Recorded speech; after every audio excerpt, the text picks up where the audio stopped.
Hello, friends, and welcome back to Stories About Entitled People. Today's video spotlights a riveting showdown at a car dealership where a middle manager's quest for customer satisfaction collides with a con artist's relentless demands.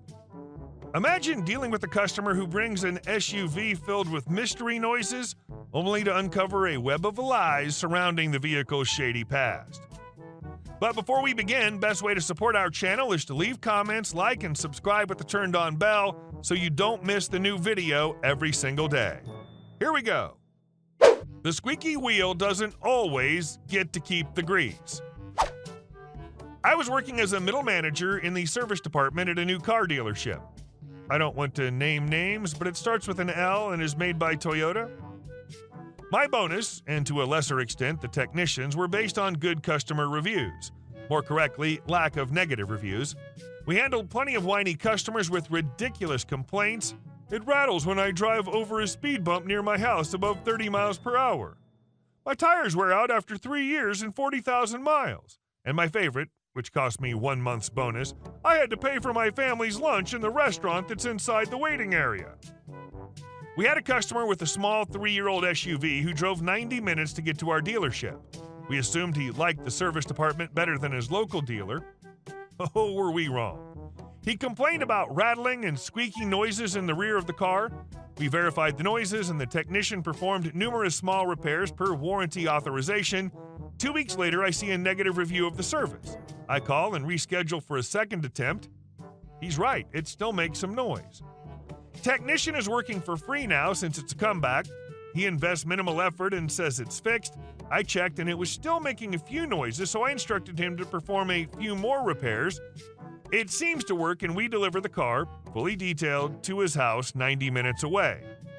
The delivery kid tells me it looked like a junkyard next to the garage. 2 weeks later, scathing negative review.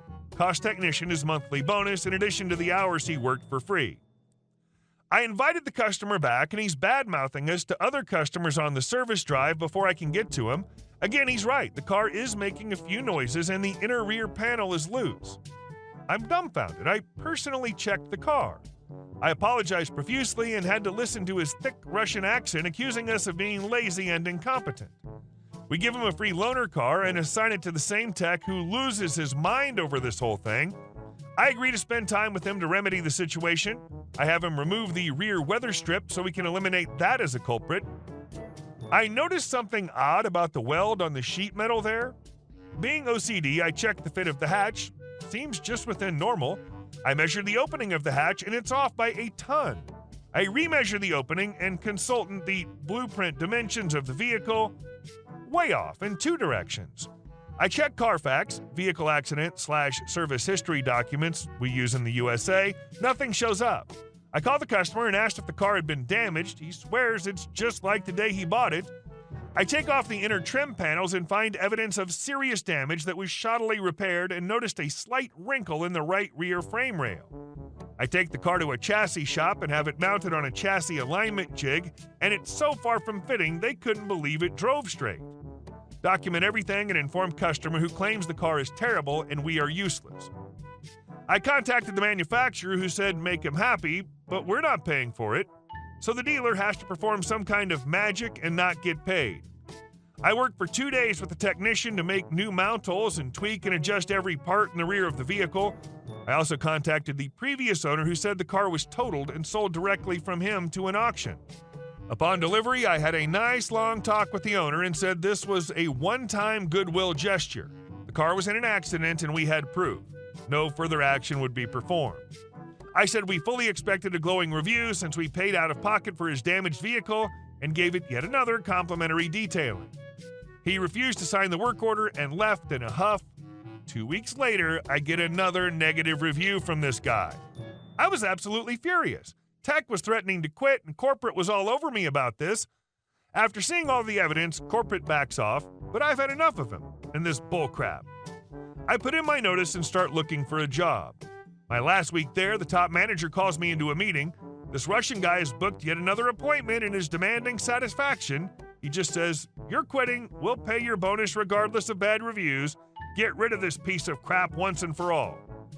I prepared a folder with photos, statement from original owner, pictures of his house with another crashed SUV next to the garage, print out receipts from his local dealer where he bought some of the replacement parts, an overwhelming amount of evidence.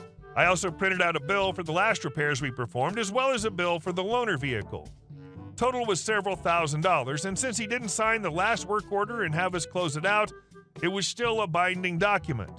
He did sign when he delivered the vehicle, just not when he picked it up. I sat him down in an office and laid it all out. Here's your bill. Here's the repairs we performed per the work order. None of this is under warranty, as we discussed. This paper is the cancellation of the warranty for any and all chassis and interior-related items. Your powertrain warranty is still valid. He flipped out and is swearing and threatening me. I'm a big guy. I was smiling the whole time, so I tell him he has two options. Take his piece of garbage car and never come back, or I'll close out his work order, start the warranty cancellation, and bill him for the repairs. Either way, your business is neither welcome nor wanted here. He slowly realized that his scam was over. He makes a scene on the service drive and attempts to burn out as he's leaving and almost runs over another customer. Total douche exit. I canceled his appointment and assumed he would go away. Instead, he called and complained directly to corporate about me, threatening him. It went nowhere, and I moved on to bigger and better things. Additionally, he never returned. So there's a happy ending of sorts. That's incredibly great customer service you attempted to provide. I wonder if that company actually loses money by tying bonuses so much into reviews that the workers spend too much time and resources attempting to make customers too happy. I wonder if that company actually loses money by tying bonuses so much into reviews that the workers spend too much time and resources attempting to make customers too happy. Does anyone know how this works? And our second story. You're in a construction zone. 2 years ago, I'm an electrician working building a new grocery store where one had stood recently. The old was not salvageable and was torn down for the new one. There are no store signs, no parking lot lights, not even a front door. Construction equipment everywhere, and generally the only people populating the structure are construction workers. I'm pulling very heavy cable for a service a long distance, and am generally not a good mood for that, and several other reasons. Enter Entitled B, hereby referred to as EB. I've just pulled my rope and someone grabs my shoulder and pulls me around. I respond with a rather loud, "What the F?" EB, excuse me, how dare you use that language to a customer? Me, who the F are you? And why did you just feel the need to grab my shoulder? EB, well, apparently it's the only way to get anyone's attention in this store. I'm looking for whatever stupid thing she was looking for, and I need it now. Me, you really are a special kind of stupid, aren't you? EB, excuse me? Where's your Me, shut up and listen. You're in the middle of a construction zone. Take 2 seconds to pull your head out of your butt and look around you. There's no food anywhere. There are no shelves. Everyone's wearing hard hats, and you cannot be in here. Now turn around and go back the way you came before you get hurt or killed. EB just stares at me for a second, and finally it clicks in her brain.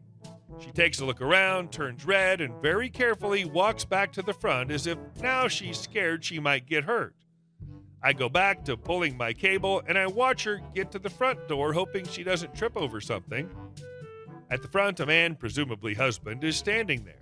I hear him say, "Well," she mumbles. I see him shake his head and say, "I effing told you." And I'm once again amazed at how some people are still alive. Some people wouldn't know what's going on in front of them, even if it smacked them in the face. And our next story. A glimpse into the mind of the customer. So this was about a week ago. I swear a lot of polos since I work in a call center, and usually after work I go to the local supermarket to pick up something for lunch or dinner. I've been mistaken for an employee multiple times, and usually it's not a problem, but on that day, a week ago, something magical happened. I was there looking at Shadow Milk, deciding if I wanted root beer, cotton candy, or just plain old chocolate. Shadow Milk's one of my favorite things, and as I'm standing there in indecision, I'm approached by a customer. C, excuse me, sir, but can you help me? I'm looking for trails off. Me, what? C, blue milk. Me. Oh, yeah, it's cotton candy flavored. It's great. C. Looks suspicious about something, inspects milk closer, then looks to me. You like it? It's probably filled with toxic chemicals. Me. C. You guys should really take horrible things like this off the shelves. It's probably super harmful, especially for kids. Me. Are you making assumptions based just off its color? C. Well, yeah, no natural food is blue. Me. What about blueberries? C stares at me for a moment, her look slowly turning into a glare. Where's your manager? I need to talk to him. Me. I don't work here. C. What? Me. I don't work here. C. What? Confused, looking at my shirt for a lanyard or name tag or something. Me. Grabs the blue and banana milk, assuming my point is made. C. So you don't have a manager I can report you to? Me. Who's your manager? C. I don't work here. What would make you think that? Me. Now you're getting it. Put the milk in my cart and go about my day. Throughout the rest of the day shopping, each time I saw her, she gave me the stink eye. The fact that she wanted to report you to a manager after pointing out how stupid she sounded, just to immediately have how stupid she sounded again pointed out to her, makes me laugh. And our last story. HOA tried to tow my car, clamped it. I'm not an HOA member. My friend lives in an HOA and I visited him. Apparently, there's some dumb butt rule that guests can't come for more than an hour or past a certain hour. This HOA has a bunch of other dumb butt rules. My friends didn't know about that. Nobody has ever complained about that rule, or it was never enforced. I got to my car as soon as the dude just installed it. I asked him what's up, and he said I need to pay him $250 now, or the tow truck will come get it, and it'll be $100 a day or whatever there. I was not in a good mood and did not have time for this, so I just said, you have 1 minute to remove this crap or I remove it myself, you effing jerk. He said, excuse me? What did you just say? And I responded back with, yeah, you effing jerk. I'm not effing playing around and I'm not paying you crap. Now take that thing off or I take it off myself. And he ignored me. So I opened up my trunk, opened my toolbox, and I unscrewed the whole thing. He was pissed and saying how I can't do it, blah, blah, blah. I told him to F off. I then drove off and I kept the clamp. He was yelling how I need to pay $300 now, and I just flipped him off. My wife says I was ridiculously rude, but F that guy. If I was really bothering them, I could have moved my car in the driveway or went home early or whatever. Those jerks could have talked to us first. It's clear they were just trying to scam us. You're not a member of this HOA, and you aren't bound by their rules. They're not allowed to take your property. By the same logic, you shouldn't have taken the clamp. Hey guys, thank you all for watching the video. I'll see you in the next one.